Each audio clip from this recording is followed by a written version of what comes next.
Hello বন্ধুরা, আজকেও আপনাদের জন্য দুটো ইন্টারেস্টিং ফ্যাক্ট নিয়ে আলোচনা করব।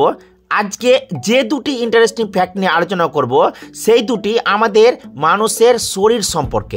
বন্ধুরা, আজকে আমরা জেনে নেব ভয় পাওয়া হোক বা ঠান্ডাতে হোক মানুষের গায়ের লোম কেন খাড়া হয়। আর একটা জেনে নেব, সেটা হলো বেশিক্ষণ জলের স্পর্শ থাকলে হাত বা পায়ের আঙ্গুল কুঁচকে যায় কেন। তাহলে আপনারা আমার সঙ্গে থাকুন এবং আমার ভিডিওটা দেখুন।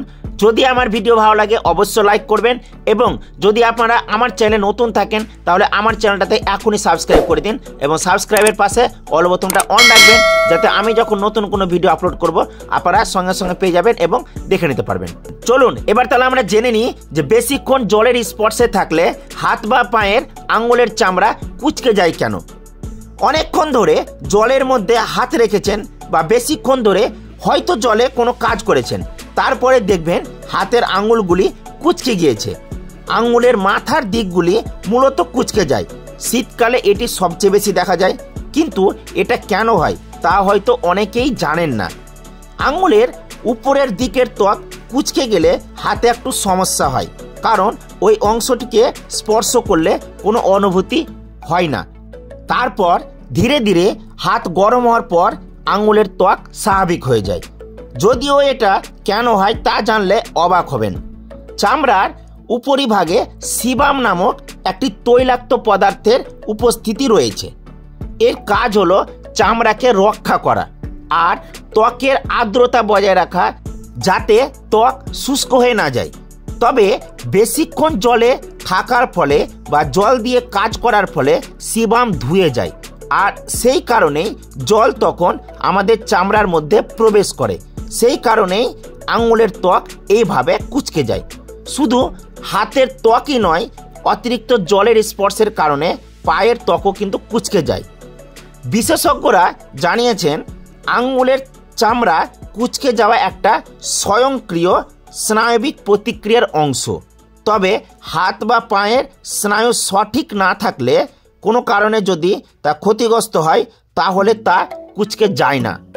এই হাত কুঁচকে যাওয়ার একটা সুবিধা আপনারা জেনে নিন। ভেজা অবস্থায় অনেক সময় কোনো বস্তু শক্তভাবে ধরার ক্ষমতা অনেকটা কমে যায়, তাই তখন যাতে গ্রিপ ঠিকঠাক থাকে তার জন্য হাত ও পায়ের আঙ্গুলের ত্বক কুঁচকে যায়। এর ফলে কোনো বস্তু ধরতে সুবিধা হয়।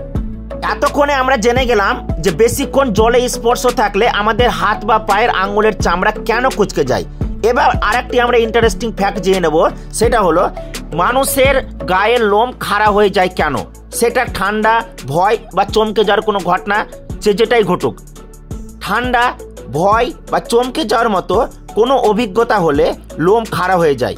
কিন্তু আপনি কি জানেন যে কখনো ভেবে দেখেছেন যেটা কেন হয়?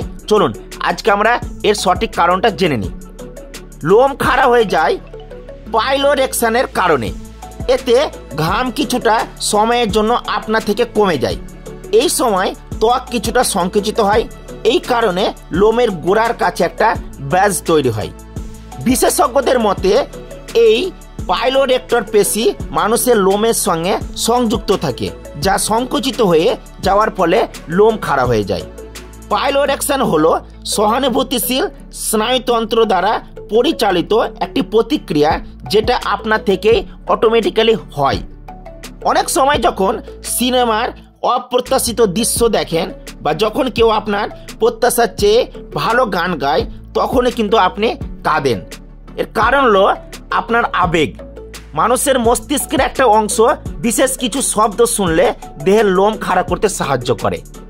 মস্তিষ্কের এই অংশকে বলা হয় আবেগীয় মস্তিষ্ক। এটি তখন সক্রিয় হয় যখন একজন ব্যক্তি কিছু অপ্রত্যাশিত শব্দ শুনতে পান। বিপদের আভাস পেলেও লোম খাড়া হয়ে যায়। অনেক সময় মস্তিষ্কের বিশেষ অংশ বিপদ সূচক শব্দ শুনতে পেলে প্রতিক্রিয়া দেখা যায়, ফলে লোম দাঁড়িয়ে যায়। ভয় পাওয়া হোক বা ঠান্ডা লাগা হোক বা চমকে যাওয়া কোনো ঘটনা ঘটলেই আমাদের যে গায়ের লোম দাঁড়িয়ে যায়, সেটা আমাদের অনাক্রম্যতন্ত্রের কিন্তু একটা ওয়ার্নিং, অর্থাৎ আমাদের একটা বিপদ ঘন্টার কথা আমরা জানাতে চাইছে। যে আমরা যখন ভয় পাচ্ছি তখন আমাদের লোম খাড়া হচ্ছে, আমাদের জানাতে চাইছে যে এরকম কিছু ভয়ের ঘটনা ঘটছে। আমরা যখন ঠান্ডায় কাঁপছি তখন আমাদের লোম খাড়া হচ্ছে। তাহলে আপনার জেনে রাখুন আমাদের অনাক্রম্যতন্ত্রের এটা একটা বিপদ ঘণ্টা। আর একটা জিনিস জেনে রাখুন যে এই যে আমাদের লোম দাঁড়িয়ে যায় সেটা কিন্তু একটা হরমোন এটা দ্বারা নিয়ন্ত্রিত করে, সেটার নাম হচ্ছে অ্যাড্রেনালিন। আশা করছি আজকের যে ইন্টারেস্টিং ফ্যাক্ট ছিল এর আগে হয়তো আপনাদের এটা অজানা ছিল, আজকে জেনে গেলেন। আর যদি ভিডিওটা ভালো লাগে অবশ্যই লাইক করবেন। যদি আপনারা আমার চ্যানেলে নতুন থাকেন তাহলে অবশ্যই এখনই সাবস্ক্রাইব করে দিন, সাবস্ক্রাইবের পাশে অল বোতামটা অবশ্যই অন রাখবেন। ভালো থাকবেন, সুস্থ থাকবেন এবং আমার চ্যানেলের সাথে যুক্ত থাকবেন।